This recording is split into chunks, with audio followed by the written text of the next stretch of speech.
in-depth explanatory cake mix hacks video. This will be my third one. My very first one I just really covered the basics, and I only had like a 15-minute time limit, if even that, to record it, because it was my very first video in 2016. And also, I know people are probably thinking, oh, just make a cake from scratch. You're going through all this, make a cake from scratch. That's fine. I totally understand it. I do make some cakes from scratch, like my Hershey's cake. I don't make it often, but my Hershey's chocolate cake and chocolate frosting from the Hershey's website is my go-to homemade chocolate cake. Now, like I said, I usually just do things in a pinch, and it's time and convenience. There's a lot of cakes. I had tried to make cakes from the Cake Boss, but cake flour here in Maryland is super expensive.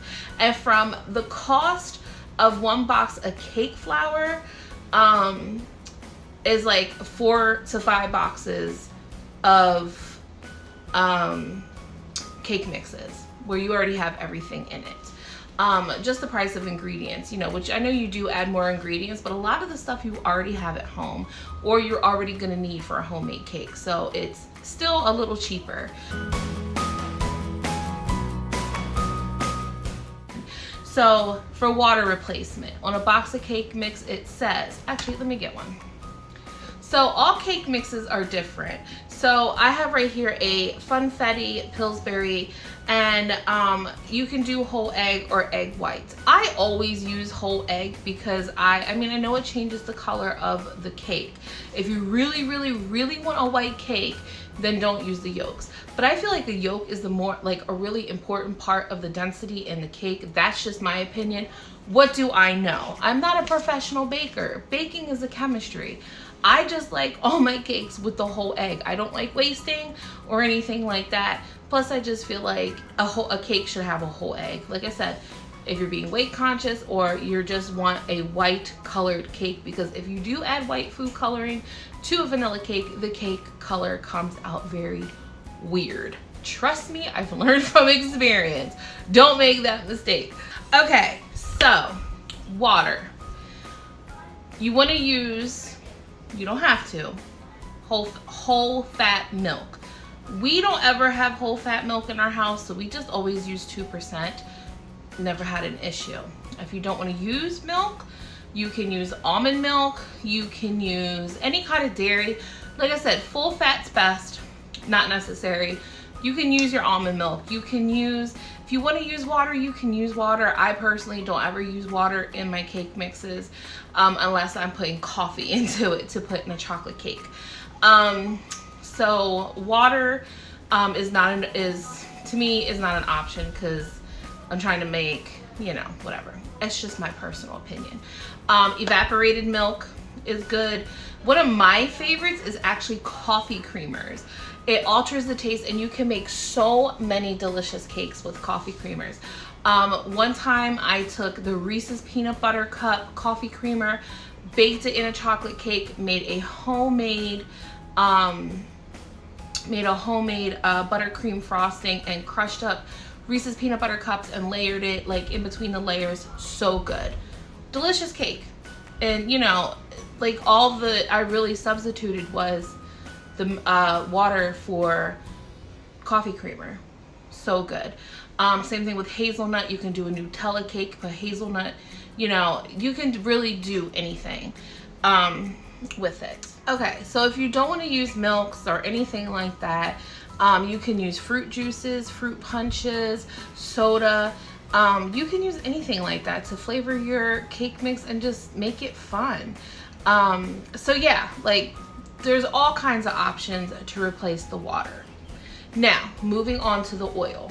I've put oil in my cake mixes. It's really not that big of a deal, I don't think. In a pinch, if you don't have any butter or you only have margarine, I even would use the margarine. I melt it and put it in there. But butter, real butter is key. I love the Land O'Lakes butter. Actually, my dollar store even has this sweet and creamy churned sticks of butter. They're so good and they're affordable. I also use the Great Value butter, as long as it's butter. Real butter makes the thing. Now, most cake mixes call for 1/2 cup of oil, so that's what you would put in replacement as the butter.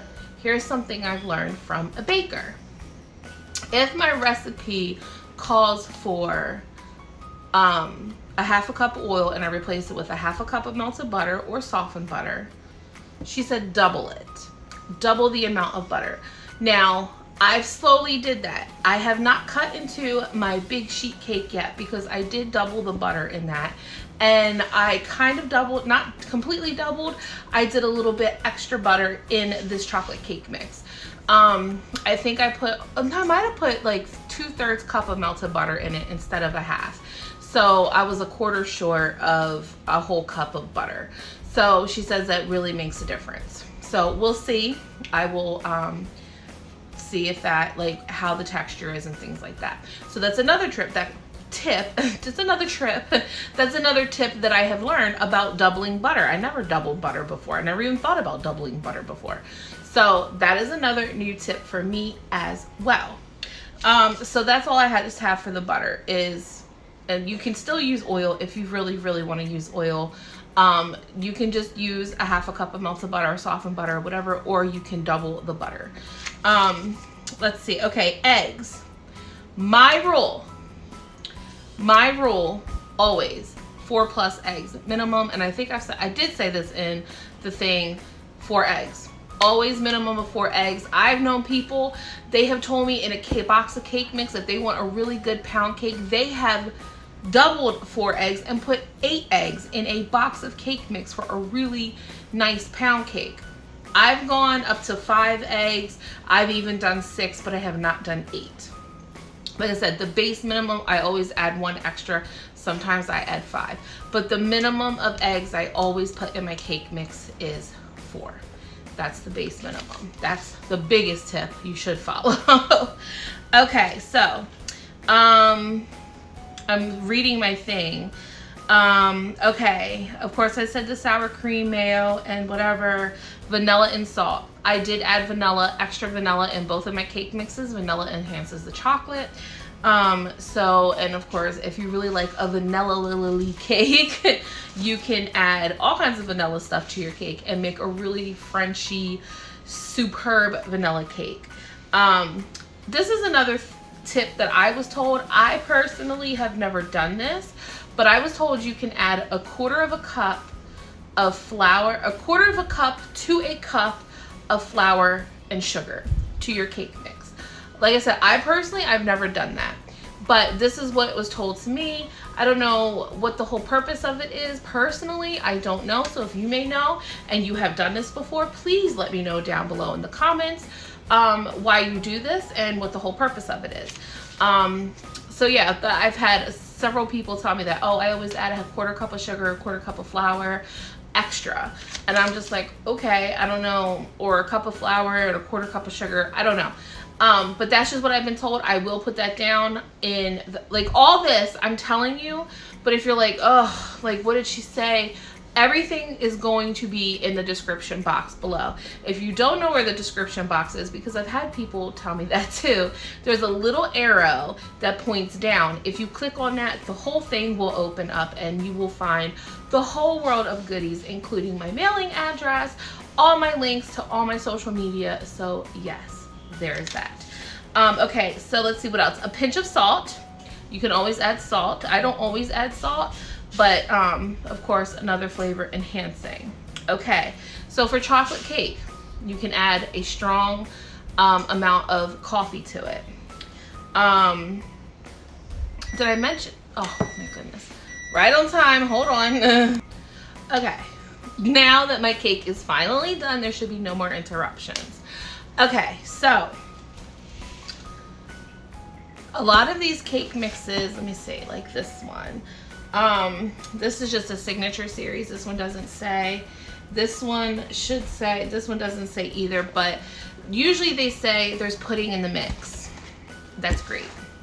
Now, pudding, I always add, this is one big tip that everybody should follow. If you're gonna put pudding in your mix, that's amazing. Even if the cake mix says there's pudding in the mix, put more pudding in the mix.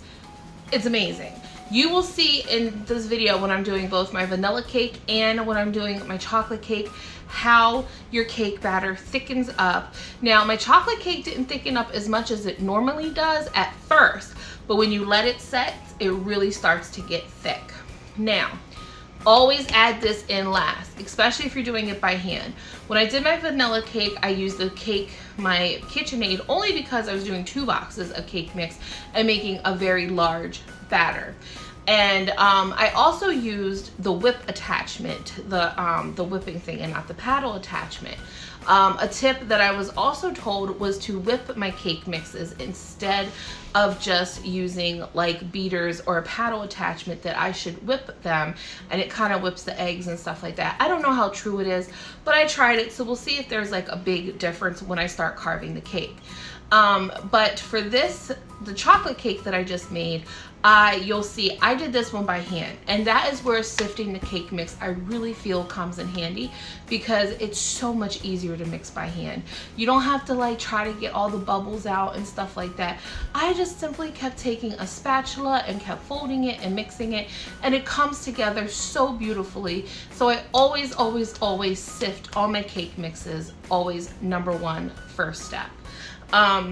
So back to the pudding. Pudding mixes.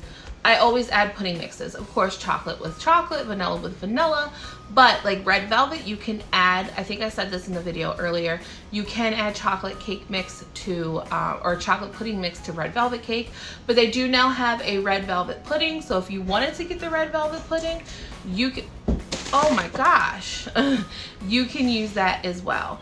But you can also, again, change your flavors. You can really play with your flavors. Like, do a coconut cream. So, like, in the video, I had, like, the Almond Joy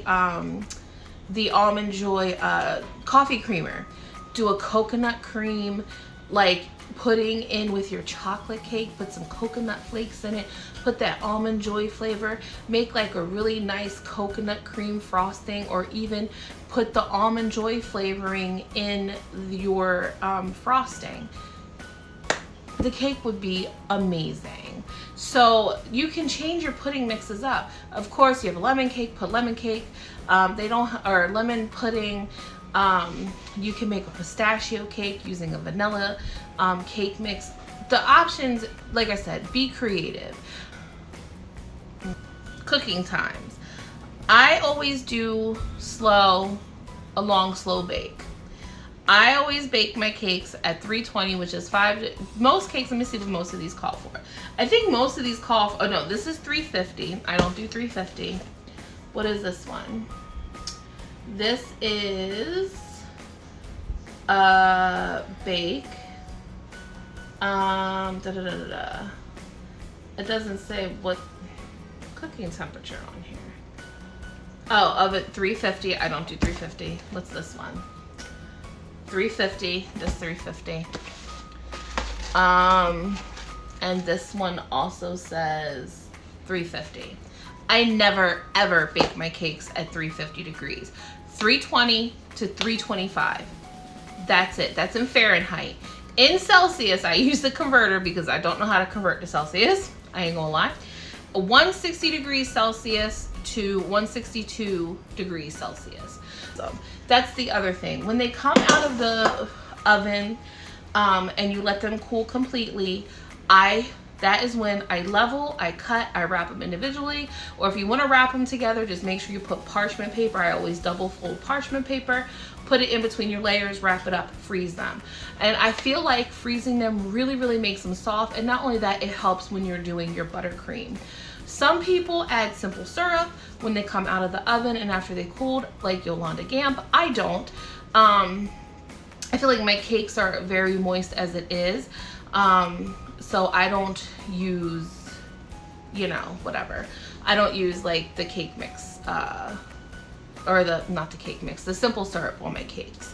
And another thing is also, like I said, freeze them. And I think this is like my last and final tip, is use homemade buttercream frosting. Homemade buttercream frosting makes a world of difference when you're making a cake.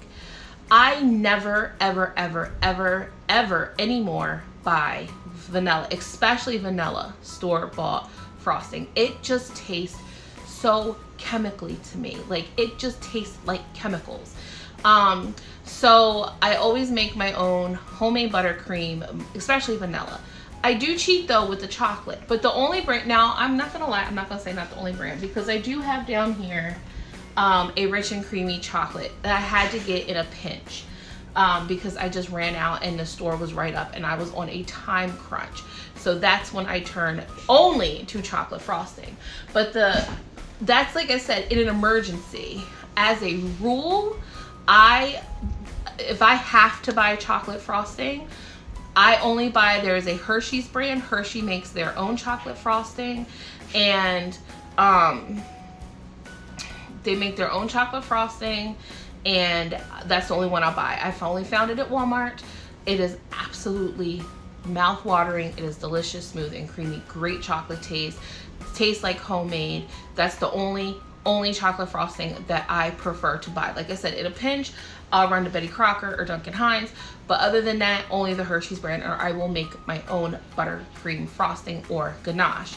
That I really feel makes the difference when you're baking your cakes. So I'm sorry that this is a super long video, but I want to describe everything, talk about all my cake mix hacks, and just give you a full in-depth of what I've learned, things that I know and I don't know, things that I've been told, tips and tricks, things like that. So now you're going to watch me make both the vanilla, which is a double batch, and a chocolate, my chocolate cake mix, which is just a single batch, one by hand, one by KitchenAid. And yeah, so